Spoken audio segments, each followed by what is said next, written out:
오늘 하나님 말씀은 신약성경 에베소서 제4장입니다. 신약성경 313페이지입니다. 에베소서 제4장 1절부터 6절까지 제가 봉독해 드립니다. 그러므로 주 안에서 갇힌 내가 너희를 권하노니 너희가 부르심을 받은 일에 합당하게 행하여 모든 겸손과 온유로 하고 오래 참음으로 사랑 가운데서 서로 용납하고 평안에 매는 줄로 성령이 하나 되게 하신 것을 힘써 지키라. 몸이 하나요 성령도 한 분이시니 이와 같이 너희가 부르심의 한 소망 안에서 부르심을 받았느니라. 주도 한 분이시요 믿음도 하나요 세례도 하나요 하나님도 한 분이시니 곧 만유의 아버지시라.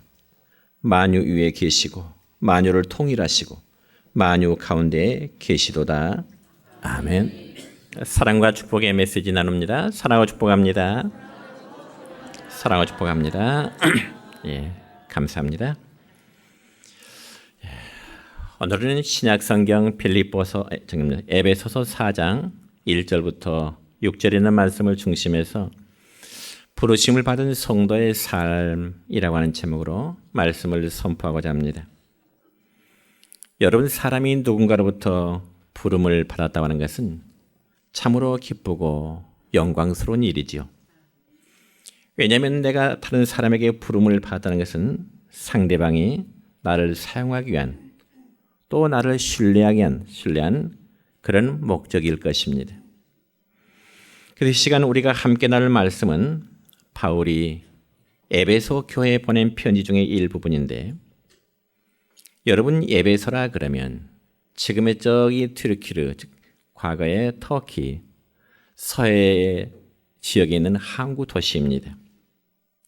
에베소가 지금은 에페수스로 불려지고 있습니다. 바로 이러한 곳에 세워진 에베소 교회에 바울은 이 본 서신을 보내면서 그들이 하나님의 부르심을 입은 그 이유와 또 그 목적이 무엇인가에 대해서 말씀하고 있습니다. 그래서 우리가 읽은 말씀 가운데 1절 하반절의 말씀을 보면 이런 말씀이 있습니다. 너희가 부르심을 받은 일에 합당하게 행하여. 부르심을 받은 일에 합당히 행하라.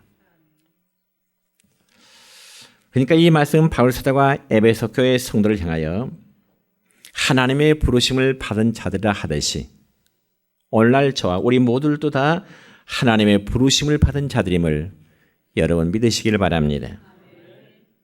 여러분, 부르심이란 것은 하나님의 영역에 속하는 일입니다.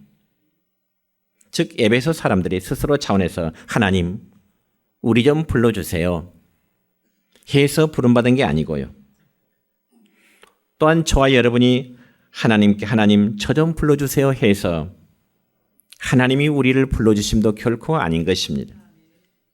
그러므로 부르심의 결정권은 오로지 하나님의 뜻일 뿐인 것입니다. 그러니까 우리가 아무리 원한다고 해서 부름을 받는 게 아니라 불러주는 자의 결정권이 있어야 부름을 받게 되는 원리인 것입니다. 그리고 하나님께서 부르신 그 부르심의 성격을 또한 우리는 바꿀 수가 없는 것이죠. 다시 말씀드려서 하나님의 부르심이 마음에 안 드니까 다른 부르심으로 바꾸어 달라고 할 수 있는 건 역시 아니라는 말입니다. 그렇다면 하나님께서 에베소 교회 성도들과 오늘날 우리 모든 성도를 부르신 그 목적이 과연 무엇일까요? 그것은 바로 우리를 그리스도인으로 부르심인데, 이는 죄악과 멸망으로부터 벗어나 구원과 영생을 얻도록 하시기 위해서 하나님이 저와 여러분을 세상 속에서 거룩한 교회라는 공동체 안으로 불러들이심을 여러분 믿으시길 바랍니다. 뿐만 아니라 공중의 권세 잡은 자로부터 하나님의 자녀가 되도록 하는 부르심인 것입니다. 우리를 당신의 거룩한 자녀로 이제 맞아 들으시기 위해서. 그게 얼마나 영광스러운 하나님의 부르심입니까?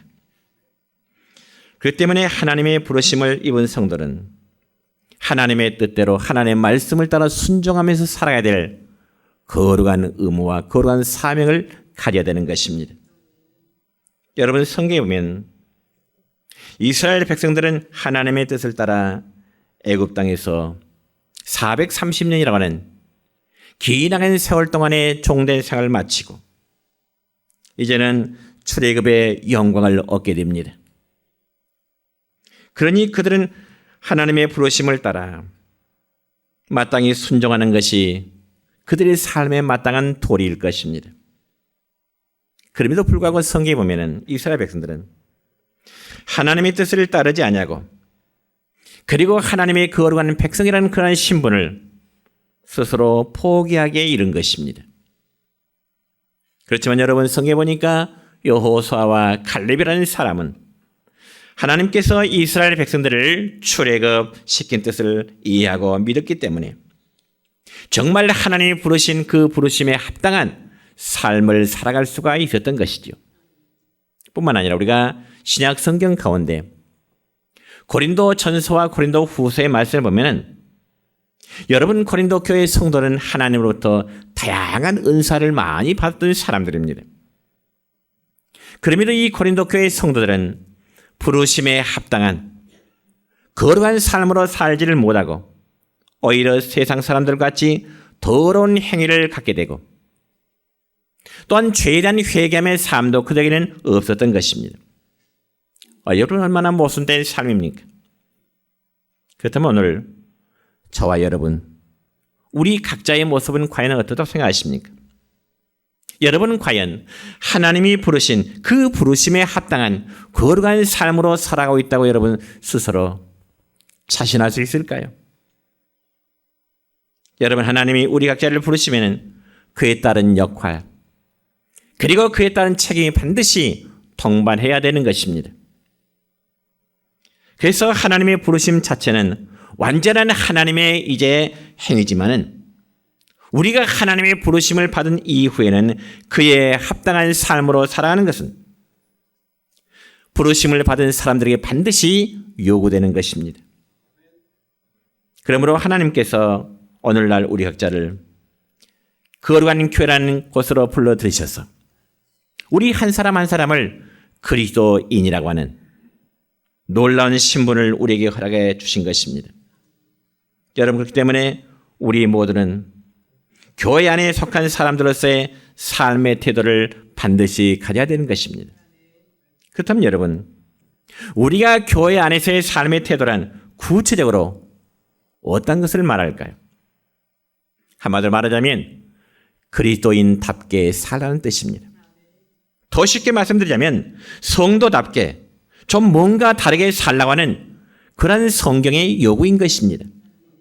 그런데 이처럼 바울이 에베소 교회 성도들에게 그리스도인으로서의 합당한 삶을 살라고 권면하는데 그러면 정작 바울 자신은 그 당시에 어떤 상황에 있었을까요? 여러분 우리가 읽은 성경 에베소 4장 1절 첫 부분의 말씀 보면은 주 안에서 갇힌 내가 너희를 권하느니 이런 말씀이 있습니다.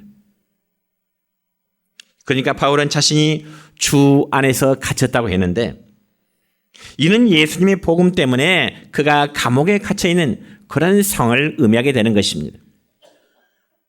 여러분 우리가 어떤 중요한 부탁을 하고자 할 때는 때로는 추천서가 필요할 경우가 있습니다. 예를 들자면 목회자들이 어느 교회에 들어가서 섬기기를 원하면 반드시 자신의 이력서와 함께 존경하는 목사님의 추천서를 동반하게 되는 그런 경우들이 많습니다. 그러니까 중요한 위치에 있는 사람의 추천은 어느 정도 부탁을 받는 사람에게는 큰 영향을 끼칠 수 있다는 것이죠. 그리고 또 하나의 경우는 여러분 옛날에는요. 왕의 명령을 전달하는 신 앞에서는 어느 누구라도 반드시 무릎을 꿇어야만 했습니다. 왜냐하면 왕의 명령을 전달한 자는 곧 왕을 대신하기 때문에 그렇습니다. 그와 마찬가지로 바울은 자신이 지금 주 안에서 갇혔다고 했는데 이는 물론 주님 때문에 감옥에 갇혔다는 말이 되기도 하지만은 또 다른 측면에서는 내가 주님께 붙잡힌 바 된 사람, 내가 주 예수 그리스도의 명령을 가지고 있는 그러한 사람을 밝히고 있는 것입니다. 그러니까 바울은 예전에 예수 믿는 사람들을 잡아다 가두고 죽이는, 예수 믿는 사람들을 이제 핍박했던 대명사로 일컬어지지만은, 그러나 이제는 자신이 그 예수님을 전달하는 복음의 전달자가 된 것입니다. 그래서 그 이후 바울은 자신이 자유인이라기보다는 주님의 섭리와 은혜에 붙잡힌 바 주님의 포로된 자라, 그렇게 자신을 소개합니다. 여러분, 성경에 보면 바울은요, 여러 교회나 그리고 개인에게 편지를 보낼 때 항상 자신을 소개하기를 나 바울은 예수 그리스도의 종된 나 바울이라, 그렇게 자신을 소개합니다. 그러면서 바울은 자신이 예수님의 종이라는 사실을 굉장히 자랑스럽게 여겼던 것이죠. 여러분, 우리가 어떤 특정한 사람의 종이라는 사실을 밝힌다는 것은 사실은 수치스럽고 부끄러운 일이 될 수 있을 것입니다. 왜냐하면 종은요, 주인에게 종속되어 있기 때문에 그렇습니다. 그래서 종은 주인 앞에서 자기 마음대로 할 수 있는 자유의 권리가 없는 것입니다. 그럼에도 불구하고 바울은 자신이 예수 그리스도의 종이라는 사실을 굉장한 자랑거리로 여기고 있다는 사실입니다. 왜냐하면 바울은 지금 자신의 권위로 에베소 교회 성도들에게 말하는 것이 아니라 그리스도의 권위로 그들에게 권면하고 있기 때문에 그렇습니다. 그리고 그리스도에게 포로로 잡혀서 그의 뜻에 따라 행동하는 사람으로서 에베소 교회 성도들에게 신앙의 권면을 하고 있는 것입니다. 그 때문에 성도들이 부르심을 받은 이후에 그 부르심에 합당하게 살아간다고 하는 것은 당연한 하나님의 명령이고요. 그리고 하나님이 원하시는 바임을 여러분 믿으시기를 축원합니다. 여러분, 하나님이 창세전부터 예정하신 대로 에베소 사람들과 우리들을 하나님이 교회 안으로 불러 들이신 것입니다. 그럼에도 불구하고 여전히 교회 밖에 있는 것처럼, 세상 속에 살아있는 것처럼 과거에 살던 모습대로 이런 풍습을 계속 따라간다면 우리를 부르신 그 하나님의 마음에 기쁨이 있을까요? 그렇지 않을 것입니다. 그러면 과연 하나님의 부르심을 입은 성도들의 삶은 구체적으로 어떻게 살아가야 될까요? 오늘 성경 말씀에 보니까 첫째는 겸손, 온유, 인내로서 서로 용납하는 삶이 되도록 말씀하고 있습니다. 자, 2절 말씀 같이 읽을까요? 시작.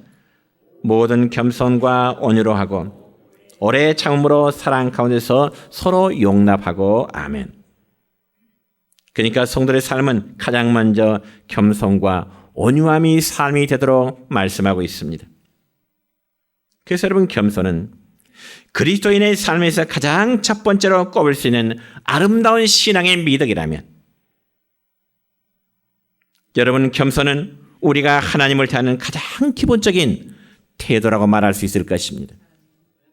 그래서 성경에 보니까 하나님의 약속은 내가 겸손한 자에게 은혜를 베푼다고 하신 것이 하나님의 말씀이요 성경의 중심 사상이 될 것입니다. 여러분, 잠언 성경 볼까요? 잠언 3장 34절의 말씀 보면 이런 말씀이 있습니다. 시작. 진실로 그는 거만한 자를 비웃으시며 겸손한 자에게 은혜를 베푸시나니. 아멘. 또 야고보서 4장 6절입니다. 시작. 하나님이 교만한 자를 물리치시고 겸손한 자에게 은혜를 주신다 하였느니라. 아멘.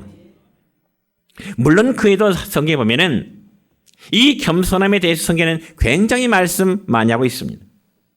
우선 이 두 곳만의 말씀을 보다도 인간의 마음은 스스로 교만하여 자신을 과시하고자 할 때 하나님은 그런 모습을 보시고 어떤다고요? 비웃으신다 말씀하시네요. 스스로를 교만하고 나타난 자를 하나님이 비웃으신다는 겁니다. 교만하여 스스로 잘난 척을 하지만은 하나님은 그런 자를 보고 비웃으시고 내가 물리치리라. 그러면서 반대적으로는 내가 겸손한 자에게 은혜를 주시리라 약속하십니다. 그럼 여러분, 왜 하나님이 인간의 교만함을 싫어하실까요? 그 바로 하나님의 높으심과 주권에 도전하는 행위이기 때문에 하나님은 인간의 교만함을 이제 싫어하신다는 것입니다. 사실 우리가 하나님의 부르심을 입은 것은요, 온전히 하나님의 은혜와 긍휼 때문임을 우리는 의심할 여지 없이 믿고 있는 것입니다. 그렇기 때문에 우리가 이제 하나님의 부르심을 받는 일에는 우리의 공로라든지 우리의 노력은 단 0.1%도 없습니다. 우리를 그렇게 부르신 하나님 앞에서 우리가 겸손 말고 어떠한 태도를 취할 수 있겠습니까? 그리고 우리가 어찌 감히 하나님 앞에서 스스로 자신을 높일 수가 있겠느냐 그 말입니다. 여러분, 우리가 복음서에 보면 예수님께서 예수님 당시에 가장 싫어했던, 어쩌면 예수님이 저주했던 사람들이 있습니다. 그들은 누굴까요? 바리새인과 서기관들이었습니다. 왜냐하면 그들의 교만하며 외식적인 신앙생활을 할 때 주님은 그들을 향하여 이 화가 있을지라, 바리새인과 서기관들이여, 독사의 새끼들이여. 오늘날도 여러분 교회 안에서 교만된 행동은요, 거룩한 교회 공동체의 하나됨과 화평함을 해치게 되게 되는 것입니다. 혹시 제가 제 자신도 모르게 여러분 앞에 교만한 모습으로 보인다면 아무 때라도 지적해 주시기 바랍니다. 정말 고맙고 감사한 지적으로 받아들이겠습니다. 그리고 겸손히 여러분, 하나님을 대하는 태도에서 정말 아름다운 미덕이라면, 온유하면 우리 형제들을 대하는 아름다운 신앙의 미덕이 될 것입니다. 그래서 우리가 하나님을 향하여 교만할 수 없고, 하나님 우리가 겸손히 행해야 될 것처럼 우리 형제들을 대할 때 역시 포악하고 거칠게 돼서는 안 될 것임을 성경은 말씀합니다. 왜냐하면 우리는 하나님 앞에서 모두 똑같이 지음을 받은 존재이기 때문에 그렇습니다. 그래서 형제가 잘못했다면 나도 똑같이 잘못할 수 있는 사람이죠. 그래서 다른 사람에 대해서 온유하지 못하고, 다른 사람에 대해서 난폭하게 행동하는 것은 내가 더 잘났다고 더 똑똑하고 생각하는 그런 교만된 마음에서 시작될 것입니다. 여러분, 빌립보서 2장 3절의 말씀 볼까요? 함께 읽습니다. 겸손한 마음으로 자기보다 남을 낮게 여기라. 한 번 더 읽을까요? 겸손한 마음으로 자기보다 남을 낮게 여기라. 아멘. 이 말씀 한마디로 자기 잘난 체 하지 말라는 말씀이겠죠? 자기 똑똑한 체 하지 말라는 말씀이겠죠? 근데 우리가 서로 좋을 때 얼마든지 부드럽고 그리고 친절하게 대할 수 있겠지만은 우리가 한번 틀려서 사이가 벌어지면 온유한 태도와 친절한 말투는 어디론가 사라져 버릴 수밖에 없고요. 공격적이고 인간의 날카로운 본성이 나올 수밖에 없는 것입니다. 그래서 바울 사도가 말하고자 하는 것은 모든 일에 겸손함과 그리고 온유함으로 하라고 말씀하십니다. 여러분, 평소에는 온유함이라는 가면을 쓰고 있다가 유사시에 그 가면을 던져버리는 것이 아니라 가면 속의 본래의 모습이 온유함이 되어야 된다는 것을 성경이 우리에게 오늘 또 말씀하고 있습니다. 그리고 평소에 온유하다가 서로 싸울 일이 있을 때는요, 온유하게 되면 어떻게 될까요? 싸움이 싸움 같지도 않게 되겠죠. 이것이 교회 안으로 부르심을 받은 사람들의 모습, 진정한 그리스도인의 모습이 될 줄 믿습니다. 그렇지 않고 상대방이 하는 만큼 내가 갚아주겠다는 생각은 부르심을 입은 성도의 올바른 자세는 결코 아닐 것입니다. 그래서 바울 사도는 또 말하기를 오래 참음으로 사랑 가운데서 서로 용납하도록 말씀하십니다. 여러분과 신약 성경 가운데 고린도전서 13장의 말씀을 보면 바울은 사랑에 대해서 여러 가지 정의하면서 사랑은 오래 참는다 그렇게 시작합니다. 서로 용납하는 데는 오래 참는 것이 아마 필수적인 요건일 것입니다.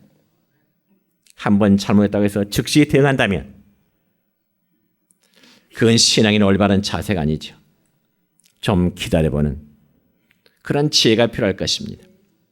그래, 왜 하나님은 우리가 이렇게 지키기 힘든 일만 골라서 하라고 하시는 걸까요? 그저 적당히 살도록 내버려 두시지 않고 말입니다. 그래서 어떤 분이 이렇게 말해요. 하나님이 우리에게 요구하시는 규범들은 너무 높아서, 너무 힘들어서, 어차피 우리 죄인들은 다 지킬 수 없는데 왜 이토록 어려운 법을 우리에게 주셨을까?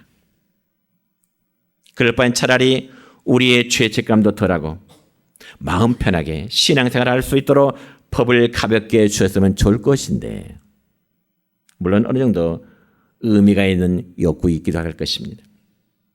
그러나 하나님이 우리에게 주신 규범을 주신 것은 우리가 참 하나님의 백성으로 살아가도록 하기 위함인 것입니다. 예를 들어 여러분, 우리나라에서 살고 있는 운전자는 운전할 때 당연히 오른쪽 차선으로 운전을 하게 됐죠. 그리고 차를 주행하다가 우회전으로 돌리면 가장 오른쪽 차선을 또 타야 되겠죠. 운전의 기본의 상식이겠죠. 저는 며칠 전에 운전을 하다가 잘못하면 접촉사고를 날 뻔했습니다. 분명히 머릿속으로는 얼마 몇 미터 앞에서 우회전으로 가야지 하면서도 계속 안쪽 1차선을 가고 있는 것입니다.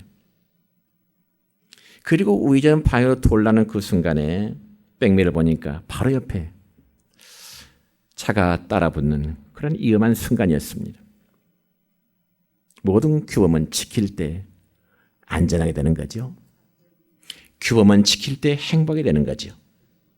그와 마찬가지로 여러분, 우리가 세상 밖의 불신자들의 삶을 살았을 때는 우리가 공중의 권세 잡은 자의 이제 악한 영을 추정하며 그러면서 세상 풍속을 따라왔던 저와 우리 모두의 모습이었습니다.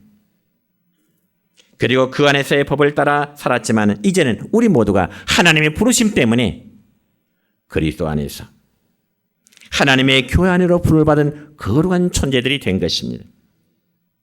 그렇다면 당연히 이제는 우리는 세상 풍습과는 다른 하나님의 법을 따라 살아가시기를 주의 이름으로 축원합니다.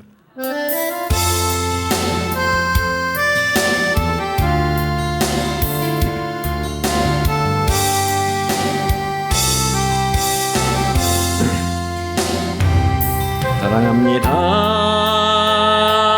나의 아버지. 사랑합니다, 아주 많이요. 사랑합니다, 나의 예수님. 사랑합니다, 그것뿐이에요. 사랑한다 하더라. 내가 너를 잘하노라. 사랑한다 내 딸아. 내가 내게 축복하노라.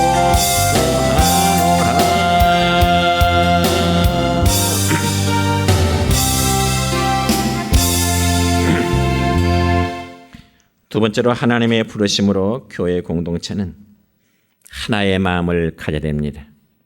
교회는 하나의 마음을 가져야 된다는 것이죠. 우리가 3절의 말씀을 보면 바울 사도는 계속해서 말하기를 교회 안에서 평안에 매는 줄로 성령이 하나 되게 하신 것을 힘써 지키라는 말씀을 주십니다. 여러분, 교회 안에서 역사하시는 성령께서는 교회가 하나 되게 하십니다. 교회의 분열과 성도의 다툼을 하나님은 싫어하십니다. 왜냐하면 교회가 하나인 것은 바로 그리스도의 몸이기 때문에 그렇습니다. 여러분, 하나의 몸에서 한쪽에서는 이렇게 주장하고 다른 쪽에서는 저렇게 주장하면 어떨까요? 어느 교회는 천국에 갈 소망을 가지고 있는데 또 다른 교회에서는 지곤 지상낙원을 건설하는 소망을 가지고 있다면 어떨까요? 여러분, 교회가 섬기는 주님은 오직 한 분뿐이십니다. 주님에 대한 믿음도 하나이고요, 교회에 소속되는 표시인 세례도 하나입니다. 그러므로 교회가 하나 되었다는 것은 너무너무 당연한 사실입니다. 만약 다른 주님을 섬기는 교회가 있다면 그것이 하나된 교회 안에는 들어올 수가 없는 것입니다. 예를 들어 동일교나 그리고 신천지에서 섬기는 하나님이 우리가 믿는 하나님일까요? 아니요. 결코 같은 하나님을 섬기지 않습니다. 우리가 통일교나 신천지와 하나가 될 수 없는 이유가 바로 그것이지요. 또한 이슬람이나 몰몬교에서 믿는 것과 우리의 믿음이 동일할까요? 아니요. 이건 역시 동일하지 않습니다. 그러니까 믿음이 같지 않으면 결코 하나의 교회가 성립될 수 없다는 것입니다. 그러므로 교회가 하나가 된다는 것은 그 하나의 조건을 충족시키는 경우에만 가능하다는 것입니다. 그리고 여러분, 교회가 하나가 된다는 것 때문에 같지 않는 것을 포함시키게 되면 그것은 주님의 몸인 교회를 병들게 하고 거룩한 하나님의 교회를 불순하게 만드는 그러한 결과를 맺게 되는 것입니다. 특별히 오늘날 21세기에는 교회 일치를 위한 운동들이 아주 활발하게 움직이고 있습니다. 그 대표적인 운동이 바로 WCC 운동이라는데, 이런 것 월드 카운슬 처치라고 하는데, 한마디로 말해서 세계 교회 협의라고 말합니다. 그래서 이들이 추구하는 것은 바로 교회 일치 운동입니다. 교회 일치 운동. 여기까지는 참 좋습니다. 교회 일치 운동 얼마나 좋습니까? 그러나 문제는 이것이 교회 일치로만 끝나는 것이 아니라 여러 종교까지도 함께 어울러서 하나가 되고자 하는데 문제가 있는 것입니다. 그러니까 여러분, WCC는 교회 일치가 아니라 결국 세계 종교 올림픽이라고도 부를 만큼 아주 영향력이 있는 단체가 되어버린 것이죠. 그러면 오늘날 WCC 운동은 소위 종교타운주의라고도 하고요. 종교통합주의라고도 하고요. 한마디로 혼합주의입니다. 짬뽕입니다. 그러면 이제 우리가 여기서 꼭 알아야 할 점이 있습니다. 이 시대에. 그게 뭔가 아니에요. 여러분, 종교다운주의란 말은 이 세상의 모든 종교를 함께 인정하자. 범종교적인 사상 우리가 다 받아들이자. 그들 나름대로의 종교 다 구원의 길이 있다. 그렇게 인정해 주자는 겁니다. 모든 종교가 그들에게 다 그들 나름대로의 종교 구원의 길이 있다. 인정하면서 우리가 하나가 되자. 믿지 않는 세상 사람들은 굉장히 신선하고 아름다운 말로 들릴 것입니다. 그래서 여러분, 종교타운주의 사상에서는요, 오직 예수님만이 우리를 구원하신다는 그 말씀을 인정할까요? 부정할까요? 자, 종교가 이 중요한 부분입니다. 종교다운주의는 이 세상의 모든 종교를 함께 어울려서 함께 어울리자. 그러다 보니까 다른 종교의 구원도 우리가 인정하자는 것이 종교다운주의예요. 혼합주의예요. 그렇기 때문에 종교다운주의에 속한 사람들은 오직 예수님만이 우리의 구원에 대한 사실을 인정할까요? 부정할까요? 그래요, 부정해요. 오늘 이 말씀이 너무나 중요해요. 아시면 아시겠지만은 종교통합, 교회가 다 하나 된다는 건 거칠애로 아름답게 들리지만은 위험스러운 일입니다. 종교다운주의는 다른 종교에서도 구원을 인정하자는 것입니다. 그렇지만 여러분, 우리 주님께서 말씀하신 요한복음 14장 6절에서 우리 주님이 어떤 말씀하신가요? 자, 시작. 길이요 진리요 생명이니 아버지께 올 자가 없느니라. 아멘. 분명히 구원의 길은 뭐라고요? 분명히 구원의 길은 예수님 뭐라고요? 나로 말미암지 않고는 아버지께로 올 자가 없다. 그럼에도 오늘날 종교다운주의 사상은 이 종교 저 종교 다양한 종교와 손을 잡으면서 기독교 그 속에서 기독교의 색채를 살며시 드러내고자 하는 것입니다. 그러니까 교회 일치라는 허울 좋은 명목 같지만은 그 내면에는 모든 종교와 손을 잡고자 하는 사탄의 역사가 있다는 것입니다. 그래서 한편에는 교회 연합운동을 위해서 열심히 뛰는가 하면은 보수적인 교회 색채에서는 WCC 운동가는 절대로 함께해서는 안 된다는 논리를 펴고 있는 것입니다. 물론 교회가 어떤 분열과 다툼으로 인해서 나누어졌다가 다시금 회복하는 의미로서의 교회의 연합은 정말 아름다운 일입니다. 맞습니다. 그러나 아예 색깔과 사상이 전혀 다른 상태에서 연합은 결코 있어서는 안 되고 손을 잡아서도 안 되는 겁니다. 그러므로 교회가 하나 된다는 것은 우리가 지향해야 될 분명한 목표이지만은 우리가 용납할 수 있는 것과 그리고 용납할 수 없는 것은 분명히 구별해야 되는 것입니다. 이는 마치 이단들과 함께할 수 없다는 논리와 마찬가지입니다. 그러므로 진리 가운데 서 있는 교회가 하나되도록 하기 위해서는 평안이라는 줄로 잘 묶어야 될 것입니다. 그러면서 우리의 욕심이나 질투나 어리석음 같은 것이 교회의 하나됨을 깨뜨리지 못하도록 우리는 삼가 조심해야 할 것입니다. 그래서 성령께서 하나되게 하신 것을 지키는 것은 곧 누구의 책임일까요? 우리 각자의 책임일 것입니다. 그리고 성령 하나님께서는 교회 공동체가 정말 하나 되기를 심히 원하시지만은 우리가 그것을 지키지 못하고 그리고 깨뜨린다면 우리가 장차 주님 앞에 무슨 낯으로 설 수가 있겠습니까? 오늘날도 교회는 이 일치와 분열 사이에서 갈등을 하고 있습니다. 그러므로 가장 아름다운 모습은 한 성령, 한 소망 안에서 교회가 진리 가운데 하나 되어져 가는 것입니다. 그러나 믿음이 다르고 다른 복음을 전하는 사람들과는 절대로 하나된 교회를 유지할 수가 없는 것입니다. 그럼에도 만약 교회가 하나 된다는 것을 이유로 다른 복음을 용납한다면 그것은 교회의 본질과 생명을 포기하는 것과 마찬가지일 것입니다. 그런 반면에 가장 부끄럽고 있어서는 안 될 모습은 한 성령 그리고 한 소망 가운데 있으면서 우리가 그것을 지키지 못하고 있는 것입니다. 그것은 주님의 몸을 부수는 행위와도 마찬가지일 것입니다. 이제 말씀했습니다.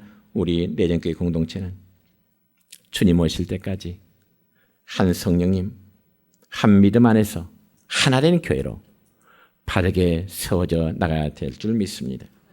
그런 모습을 하나님은 기뻐하실 것이기에 모든 성들이 부르심에 합당한 거룩한 삶이 되시기를 주님의 이름으로 축원합니다.